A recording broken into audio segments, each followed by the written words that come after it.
Okay, everyone. Thanks for joining us wherever, whenever you're watching this. It's evening over here, but it's afternoon over in Kansas City, which is where Woody Bonds is joining me from. Woody is one of the three founders. And we're just being joined. I'll just add him in here. We're also being joined by Kemmet Coleman, who has just joined us, and he's one of the other. That's two of the three founders of Vine Street Brewing in Kansas City, which confusingly for me turned out to be not in anywhere near Kansas, but is in Missouri. Um, Pretty close. but for whatever reason, anyway, we figured out where we are. And so, listen, guys, thanks a million for joining me. As I was saying just there, I mean, you're a new brewery. I think you might be one of the newest there. You're open, what, about 8 months or so? Yeah, about 8 months. Not we're the second or third or fourth newest now. I don't All know. right. Yeah. They're building them pretty quick over here. So Okay, I thought there were a lot closing down. That's what I kept hearing. People are closing down, not opening up. So, Yeah. not in Kansas City. okay, well, that's a good list. So yeah, I mean, there's a lot to talk about because you're kind of pioneers in a lot of ways here. But maybe just start at the start. So, how did the two of you meet, and how did you decide to open a brewery? Who's gonna take that one?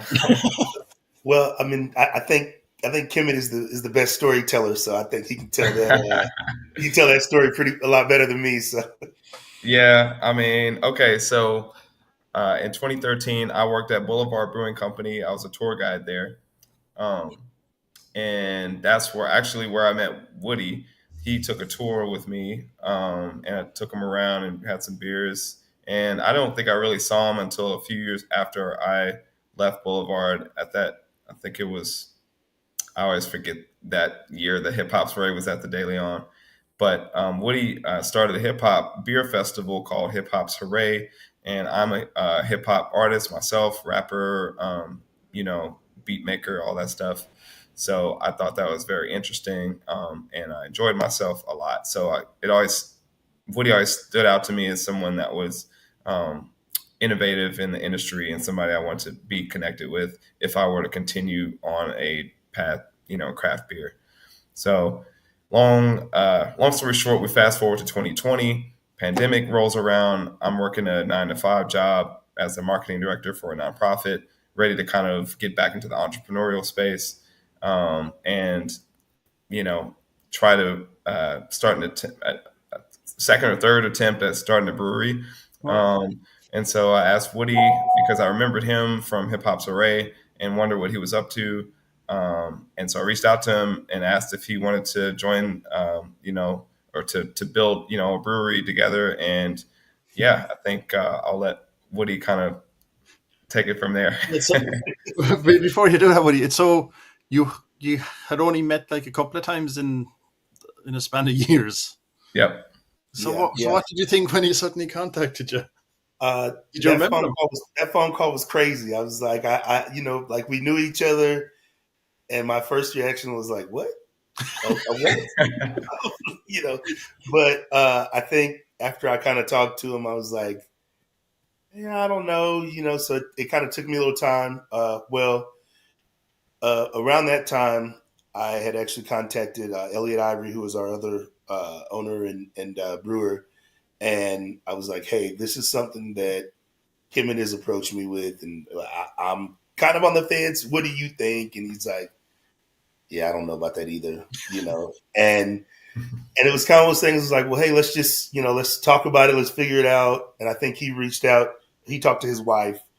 And his wife was like, yeah, that actually sounds like a pretty good idea. So, like, she was kind of the one that was like, okay, you should do it. And then when he said something, I was like, man, I guess I should do it, man. Okay, so then from there, we all kind of, started having conversations about it. And the more I kind of heard about the situation, and the more Elliot heard about it, we were both like, yeah, this is a good opportunity to to open up a brewery. So I think we all were kind of in unison on that. And just actually to kind of backtrack, I actually met Elliot just homebrew, and he was actually him and I were like really the only two African American homebrewers in the city. So when we saw each other, it was just like, oh wow, like it was kind of cool for us to see each other brewing, and we always kind of had an admiration for each other, um, and I think that was one of the reasons kind of why he popped in my head because it was like, hey, I think I did have a lot of respect for what he was doing, so I think I'm like, man, this could really work out well for us. So then from there, we went and met. We went and looked at a space, and the first space that Elliot and I looked at, we were like, nah, I don't think that works for us.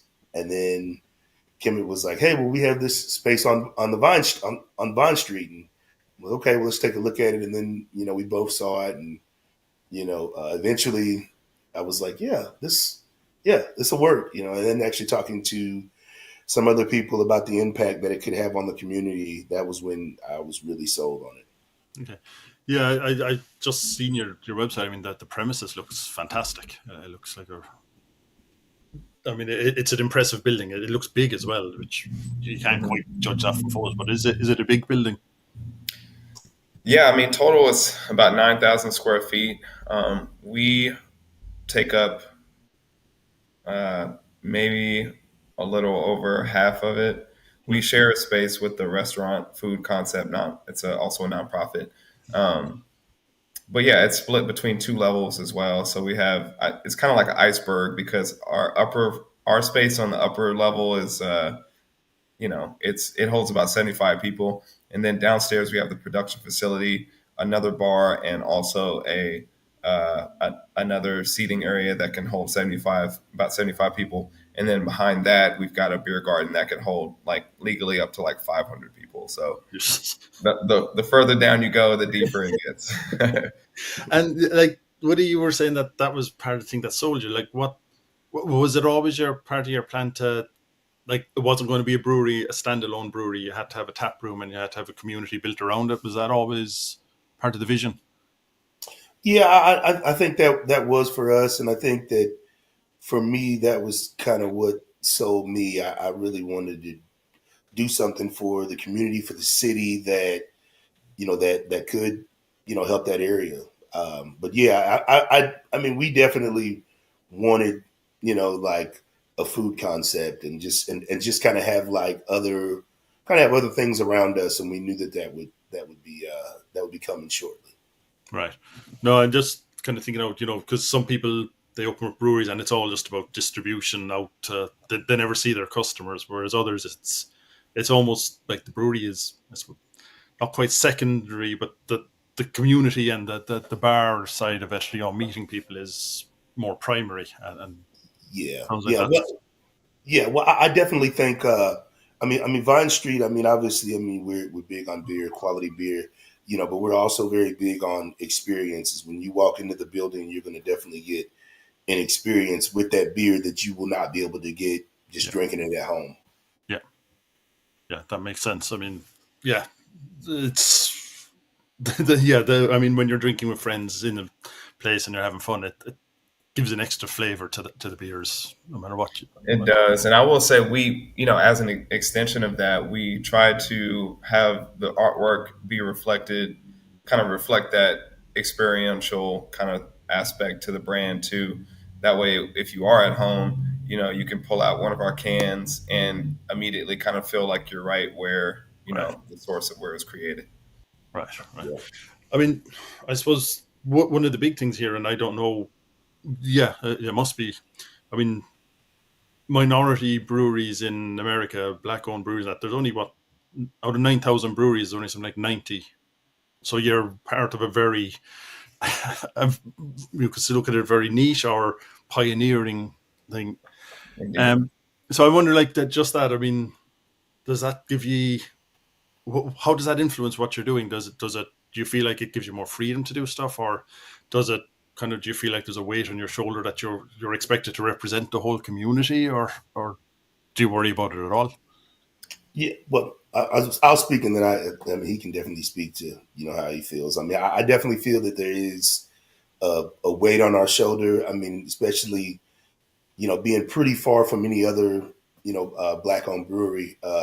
I think, yeah, I mean, it's important for us to be successful because we want others to come after us and be successful, and that does come with a lot of weight, come with a lot of pressure. But I think for us, I think having that weight, having that pressure, I think that we're the right people for this because it definitely drives like all of us to to try to be even more successful and try to push limits. Yeah, I definitely think that with the weight and the pressure, there's also like a level of appreciation, for us to be one of the first to do this, and for us to even have one fan. I mean, that's pretty cool just to be able to uh, just do what we do, do what we love to do, and um, people are willing to take the ride with us. That really means a lot to all of us as like owners and our beer stars. It really means it's really a huge deal for us. Right. Yeah.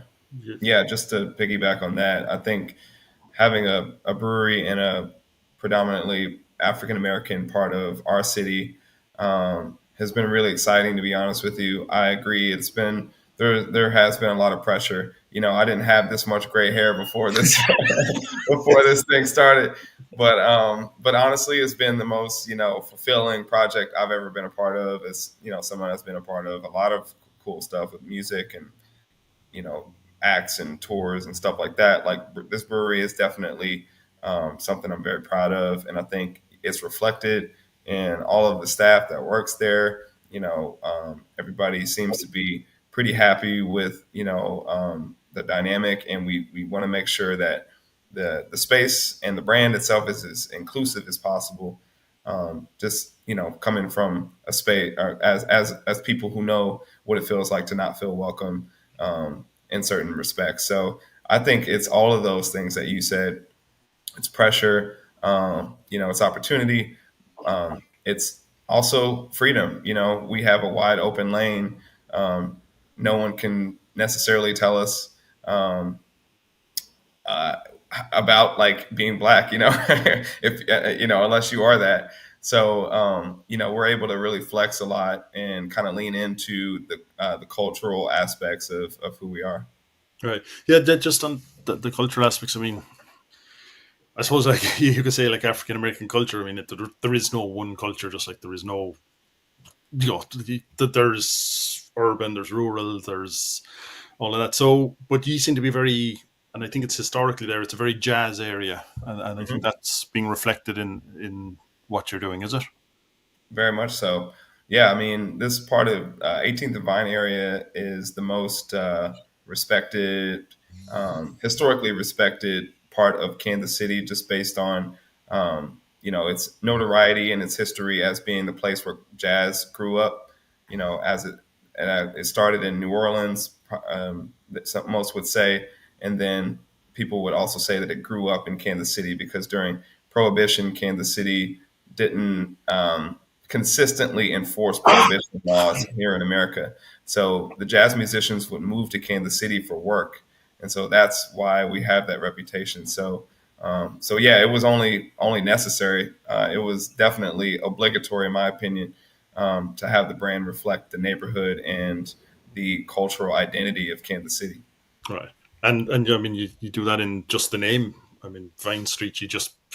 It's just your location is the name of the. Plopped it right down there. Yeah, we tried to do something a little more creative.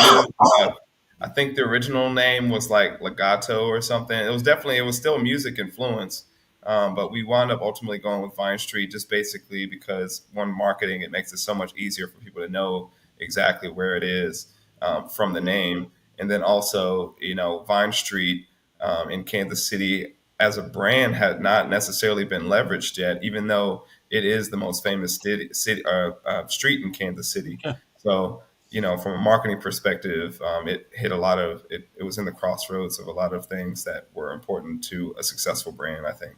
And is that something you have going on? Do you have a lot of kind of gigs happening in the tap room or hmm that? Yeah, yeah, we have music at least once a week. usually on either Friday or Saturday. Okay, but not only jazz. No, I mean I would say it's about 50-50 to be honest with you. It's probably we'll have DJs, we'll have vocalists, we'll have jazz musicians, we'll have trios. Just kind of depends on the week really. We try to keep it more diverse. Sometimes in the wintertime we lean more into the jazz side of our brand. Summertime we're going to lean a little bit more into the hip hop side. So it just kind of you just gotta be along for the ride, see what you get. And you were saying that's all kind of reflected in your cans as well, is it? And Yeah, yeah. how do you do that? Is it just like notes of music on there, or do you have pictures of artists, or how's it? I know he can probably speak more to this as well, but I mean, the artwork just really reflects like music. It really reflects, a cultural aspect. I mean, there's just, we really want to lean into just music, beer, and the whole like experience behind those two Right. things together. Yeah, I just went to go grab one, but this is inspired by like kind of whoop, there we go, kind of like '90s hip hop, uh, you know, kid and play, Yeah. type of Eric B. Rakim type of vibe. So yeah, we definitely lean into the musical aspects and the branding. And do you come up with the designs yourselves, or do you have the? Primarily, we have a branding partner. They go by Whiskey Design. Okay. They did a really good job of synthesizing our ideas. They basically at the very beginning of the process, they sent us a questionnaire and had us answer several questions, and then they pretty much it printed out several kind of logos and branding identity that we've been using to this day, and they continue to do our labels, our beer labels moving forward. Yeah, sounds like you got lucky with them, because there's some horror stories out there about people with when it comes Yeah, to branding. Yeah, no, yeah. they've been great for sure. Oh yeah, they're next level. I think they're top notch for sure. And when they can't do it, if I need to do something real quick, I've got a design eye. I never claimed to be a graphic designer, but I can put something together. Right. So yeah. So how do you split down the difference? Um, three different founders. What sounds like pretty diverse backgrounds. How do you split up the work? Yeah, well, I mean, I am the director of sales, so I mean, I handle distribution, I handle sales. Kemet does marketing and branding. I mean, you kind of tell more what you do. I Yeah. mean, and Elliot is our head brewer. I mean, he does he he does all the brewing. So yeah. Okay. Yeah, and not mentioned here, which definitely should be mentioned, is Annie. Annie McGinnis. Annie is our operations director, so she operates the tap room. So she's oftentimes the first people or the first and the last person that's in there every day, and make sure that the operation, as far as the tap room and customer experience goes, runs smoothly. Right. So yeah. So there's four of you basically in it, with three officially. Yeah. Um. Yeah. So the beers then, like you were saying, Elliot does the brewing, but Woody, you were originally the main brewer, where you were one of the, like, you were a home brewer, and how did Yeah. that work?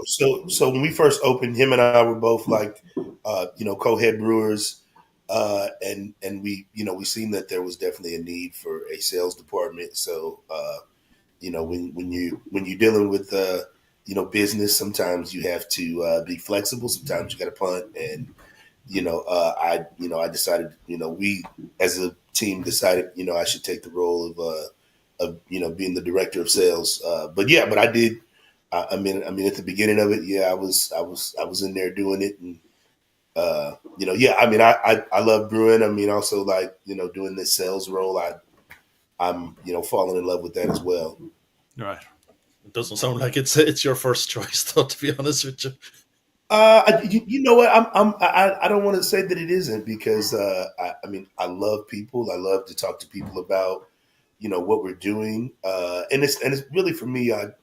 It's not really selling beer. It's just I've always say that I'm just going out telling our story and just telling people what we have to offer. I mean, I think you can I think you can sell more things by just talking to people about, hey, look, this is Vine Street, this is who we are, and really being proud, because I am very proud of not just myself, everybody else that's involved in this business, so it's easy for me to go out and sell. And yeah, like they'll be the first to tell. I like to run my mouth, so I mean, so this is a good role for me. So yeah. Okay, so Yeah, I'd say it's not a hard sell.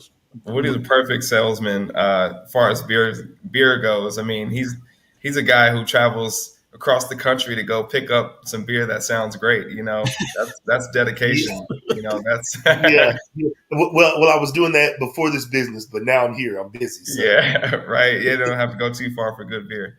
You just have to remember to throw a few extra crates in the back when you're going to drop off. Yeah, for sure. Yep. And are you doing a lot more of that? I mean, you have this tap room. You have this huge tap room in multi levels. Eventually becomes huge. Like I presume most of your sales are through that, are they at the moment still? Yeah, about 80%. Yeah. Okay, but the plan is you do want to get that more diversified, is it? So. I don't really know yet. I mean, I think what we're doing is pretty good. It's working for us. I mean, I'll never say never. But I think in order for us to do that, I think we may have to expand to maybe go out a little further. So. Okay.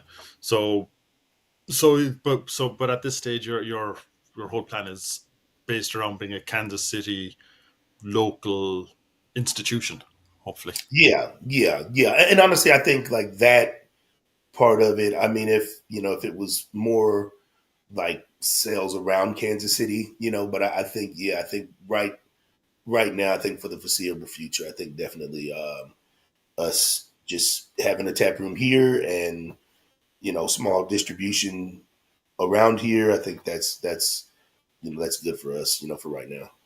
Right. Yeah, I would say we pretty much maxed out. I mean, we kind of outgrew our system as soon as we moved in. We're selling as much as we can, honestly, until we are able to expand, production capacity. It doesn't make too much sense for us to go outside of Missouri and Kansas. Now, you said something earlier that we're far away from Kansas. We're actually really close to Kansas, maybe like a 5-minute drive. All right. Okay. So we're in Missouri and Kansas. But I think the sentiment around, the team is, we want to definitely maximize as much as we have. And sure, if we had more capacity, I think we would be willing to explore expanding out even further. But at this time, we're, until we have another $1 billion, we'll just do as much as we can here. Yeah, get the foundations right. And is the tap room like? I take it's going well. So is it full every night? Is there certain nights where you can say it's not worth opening, or Yeah. So we're off on Mondays and Tuesdays for now. I think our next day that we might add on is Mondays. But yeah, I would say breweries in general during the winter time, from kind of that December, January, those months are typically pretty slow. We weren't dead per se, but definitely saw a dip, and that's natural for any business that just opens. I mean, we've only been open for 8 months, so there's going to be a dip as soon as the initial hype wears off, which I think the initial hype that kind of got us really high apex has fell down. But I think as you continue to go and are consistent and people continue to kind of understand and become attached emotionally to the brand, then you'll see it slowly start to rise. So I think we're in that period now. And then I think as next January, next February, I think we'll be better positioned than this one. Yeah, I suppose it's going to take at least a year to get to understand that trends and stuff. Right. Yeah. And yeah, I mean, you were mentioning there. So the beers, I just took again a look at your website. I mean, you're not doing. You have quite an eclectic range of beers. You have a nice selection, and I believe you started off with a black lager. Yep. which Yeah, is unusual. yeah, Indeed. yeah. That beer actually started in Elliot's basement, and we actually were having a meeting, and this was before we opened, and he brought it for us to try it, and we were like, okay, this is great. Yeah, this Yeah. sounds great, and I think we all kind of felt like, okay, this is going to be a huge part of Vine Street, so Yeah. yeah, I mean, yeah, it is a little, kind of out of the, not ordinary, but People love it. but yeah, people love it, and I think that kind of really speaks to like who we are. Like we're not, an ordinary brewery, and we don't, we'll never claim to be that. We're just us, and our beers and everything. We wanted to kind of reflect that. And so, I mean, yeah, and I think I can't remember, but your other range, like you had, yeah, other lagers, blondes. I think a saison or something in there.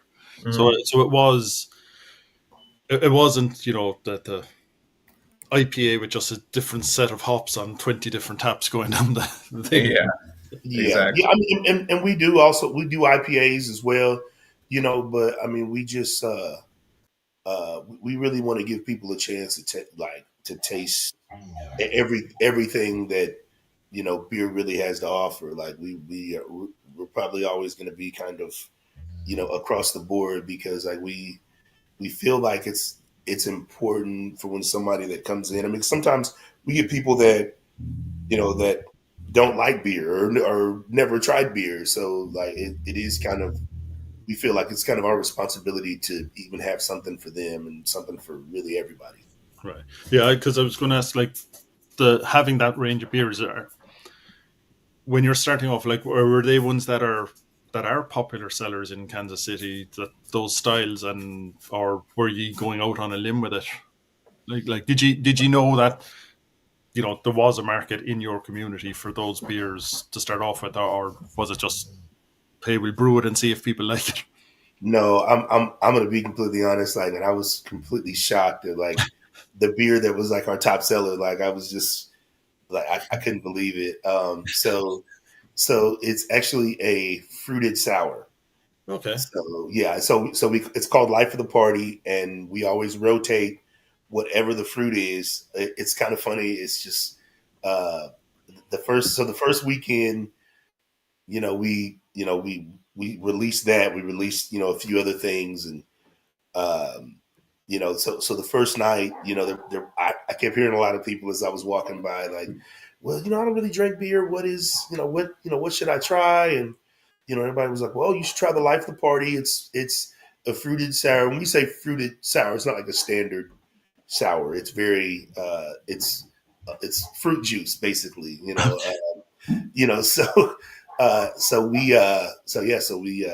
we released that, and then the next day I showed up and there was literally like just there was glasses that were like red, like the whole room almost was like red from just everybody drinking, the fruited sour, and like it really has never really stopped. Like people really love, Life of the Party. So Right, and that's not a style that's typically available around the area. So I think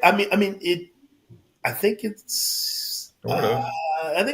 it's kind of starting to be a little bit, but yeah, for the most part, I mean, because the way fruited sours were kind of done. I mean, you definitely had that it was definitely very like acidic, mhm. and then I think we kind of figured out that okay, if we just tone that down a little bit and maybe add a little fruitness, it has just a little bit of like sweetness to it. I think then it would, as crazy as it sounds, a fruited sour that's approachable, which sounds crazy, but that's exactly what it's it is. it's true. Yeah, I mean, I, I at least me personally, and everybody's palate is different. I was never a sour fan. In fact, any puckery thing, in my mouth, I'm just like I salivate a lot, so I'm just like I can't even talk. So I wound up, not really liking sours until I had Life of the Party. And then I kind of changed my mind because I was like, okay, I can do this. It kind of reminded me of like sour Skittles or Okay. sour gummy worms, you know. kind of like sour, but it catches you with a nice little sweet bed underneath. So it feels just right. Right. So that's fitted into your core range. So you just rotate the fruit. Yeah, Yeah. yeah. Yep. Okay.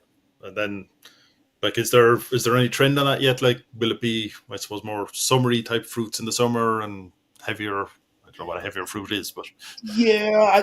I mean, we do kind of, yeah, we do kind of try to do something like more summer or whatever. I always personally feel like, I mean, unless it's like a seasonal type fruit, most fruit makes me feel like summer anyways. So right. Yeah, Yeah. that's, I was trying to think what a heavier fruit was as I was speaking. It didn't seem to make enough a lot of sense. yeah, I think what was the one we did was like a like cranberry orange. I think was one of the Yeah. ones we did. Yeah. We did we did like a Very. strawberry margarita. So yeah, it just really like varies, and I mean, I don't know if it is really like seasonal, because it's like I said, fruit is kind of, Yeah. I mean, It's year round. I mean, fruit in your drink is can kind of be seasonal, really. Yeah. Yeah. No, that makes sense. So so you're like the crowd you're attracting. So you mentioned like you're part of the local community. Are you attracting people? Is it all from within a small catchment area, or are people starting to come in from other sides of the city? Or Oh, we've got people coming in from around the world. Really, I mean, there was a guy who flew in from around the country. Let me just put it like that. I think let me put it all like that. Americans around the world? Yeah. I did actually talk to a guy that was there, and he was from I can't remember where he said, but it was somewhere overseas. So Yeah. yeah. Yeah. Yeah. Yeah. No, I mean, there was a guy from the UK that works for National Geographic that came through. Okay. Um, and then anyway, so yeah, so we get people from mostly in the Kansas City area or the region, kind of the Midwest. But sometimes we get some visitors. We definitely get a lot of visitors from out of town. Our neighborhood is a tourist attraction, All right. so that's another reason why we chose the space is because not only do we get the locals, but we also get folks from out of town. Um, so yeah, Right. But then, yeah, those people can't quite get your beers if when they go home.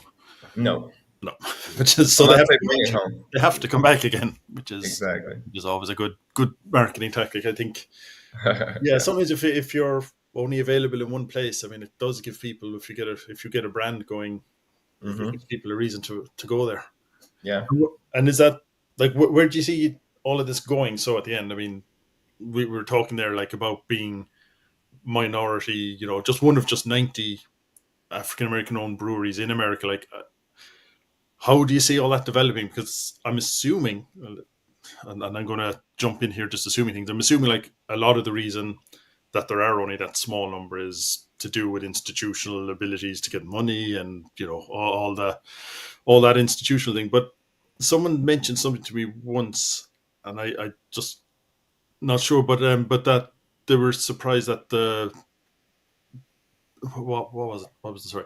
The story was something about he was delivering beer to somewhere and was surprised that it was a black person answered the door, and he said, that I got the impression that maybe African Americans beer is for some reason, and I might have this completely wrong, is not kind of the main drink, and I don't know if that's true or not. Well, I don't know. I feel like a lot of I know at least my family was a huge. I mean, my family grew up in St. Louis, so like maybe not craft beer, but Okay.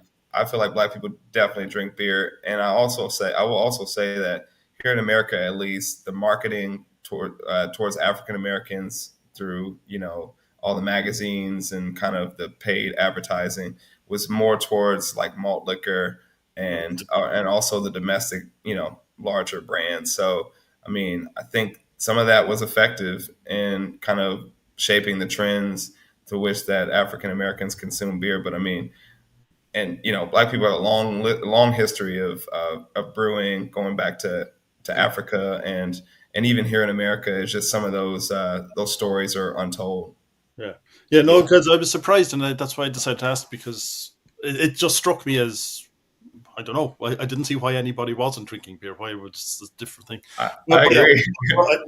And I kind of have like a different kind of story to tell, like with my family. Like when I first told them that I was gonna like get into beer, they were my family was very, they were very confused, and they were very like, well, why would you want to do this? Like, it was almost like I was like doing something illegally, and it was like, no, this is like beer, and like, yeah, like my family, I mean, yeah, when we have events, I mean, they would, drink beer, but like once I started drinking craft beer, I would, I would take it to like events, and, people were like, yeah, I'm cool, man. I'm just gonna drink this beer over here, so it is, so for me personally, like it is like I am, still working on my family. I love them.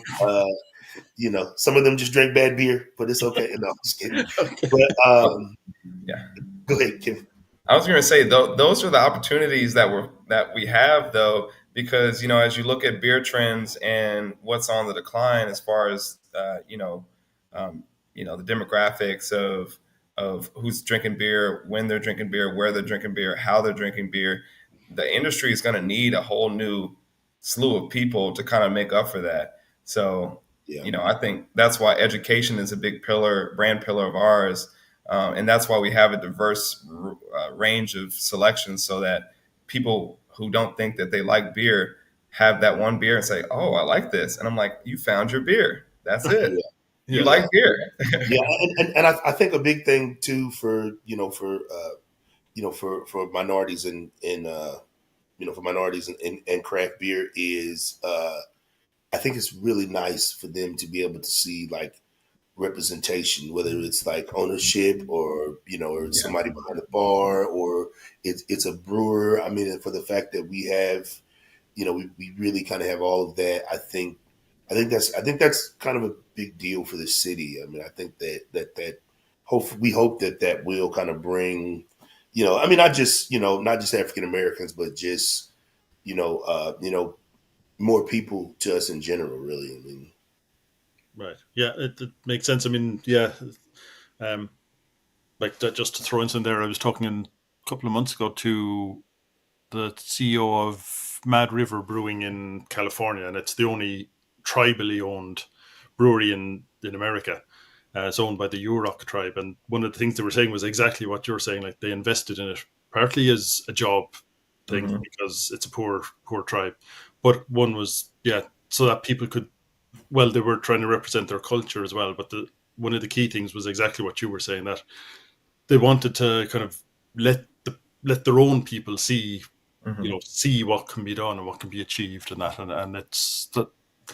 I think people underestimate the kind of the value of if you don't have that kind of um, role model. I guess if you Yeah. don't have the role model, it doesn't even occur to you to get involved, or that's something that's open to you. I think yeah, it's a win. I think it's a win-win for everybody, honestly. I mean, like here you've got us as African Americans really leaning into hip hop and jazz, and come on, and like these are things that people love, right? Like Yeah, everybody loves that stuff. So, and then we have a brewery here in Kansas City, Casey Beer Co., and they lean into their German heritage. I think that's awesome. Like I walk in and feel like I'm drinking some legit German beer. I don't know. I think it's awesome. yeah. No, I think people underestimate a lot of what kind of they forget beer is this big, vibrant part Yes. of everybody's community, and that it yeah, like I said, it's part of every community, and it kind of it brings people together. And yeah, For sure. yeah, yeah, and I personally think that I think everybody, deserves representation in all fields of life. I Yeah. mean, because it's it's kind of funny. I mean, I've really never really told this story, but like, um, the first time in my life I thought I could do anything was when I saw a black president. Like I never, like, everybody's like, well, you could do anything, and I'm like, well, I don't. I mean, and it sounds crazy, but like I never thought I could be a president because we never saw, we never seen anything like that. So for us to, for myself to see something like that, it was like, hey, okay, I guess I could be that. I mean, now, I'm probably not smart enough for that, but I mean, Well, I kind of had the opportunity, so. You're killing your dream already. Yeah, yeah. I mean, it wasn't really my dream. Trust me, I didn't want to be president, but the fact that I could do that, then it kind of opened up my eyes to being able to like see, man, there's a world out here that I could, do whatever, and I think hopefully like I can. I mean, obviously, I won't be that president for somebody else, but hopefully, we could be those people that can show other people that, hey, look, you can be in this field and you can do whatever you want. You can be in this field too and do whatever you want. I think a lot of people underestimate, the importance of that, because it's kind of funny. A lot of times, people will hear, oh, this is the first Black-owned brewery, and people are like, well, why does our color matter? It's not really about our color mattering, but it's about, the fact that like, there's going to be somebody that's going to see this and understand that they can do it. They can do anything. And I think it's a shame to underestimate that. I think we need to really I think people need to understand that, yeah, I mean, whatever you are in whatever first field, like, yeah, you should, it should be talked about. It should be honored, because I mean, not just for yourself, but just for like others that are like coming behind us. Yeah. Mm-hmm. Yeah, and it, like I said, I mean, it's just by virtue of being first. You don't even have to go on and be the world leader. Just you're showing that it's possible to get that first step, which is always important. And then it just, yeah, then it's in someone's mind that it's possible, and it just is. It's part of the air. Then. Yeah, yeah. I mean, it's always tough to tough to take a first step to do anything, but to be the first person that looks like you, that walks like you, that talks like you, to take the first step, to take that first step that nobody else that looks like you has taken. I mean,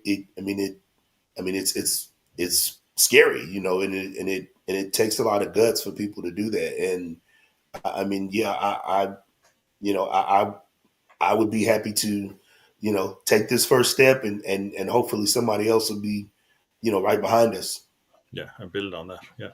Well, I mean, that brings us back around to my question from however long ago about, yeah, it gives you, being first gives you an awful lot of responsibility, puts a lot of weight on your shoulder, but it does give you freedom as well to go out and trail that path or blaze that path, and just no one's shown you, if they haven't shown you what's possible, they've never shown you what's not possible either. So you can go off and they can't tell you're not allowed to do, in your case, a specific type of beer. It's, you can go. Yeah. And I think it's important, to state that, like, I mean, you could tell us something that we can't do, but I mean, I mean, at Vine Street, we're probably not going to listen to you. So, and probably when you tell us something that we can't do, it'll probably be on the beer schedule. So, like that pickle beer, man. That pickle beer is coming. I don't think you want to know about this pickle beer. Well, and that's the thing. He knows that he's talking to the wrong person. You got to talk to the other owner, because he does not do pickle beer. But I love one today. All right, guys. Listen, I know you. It's the middle of the afternoon there. You have a load of stuff to do, so I better let you go and get back.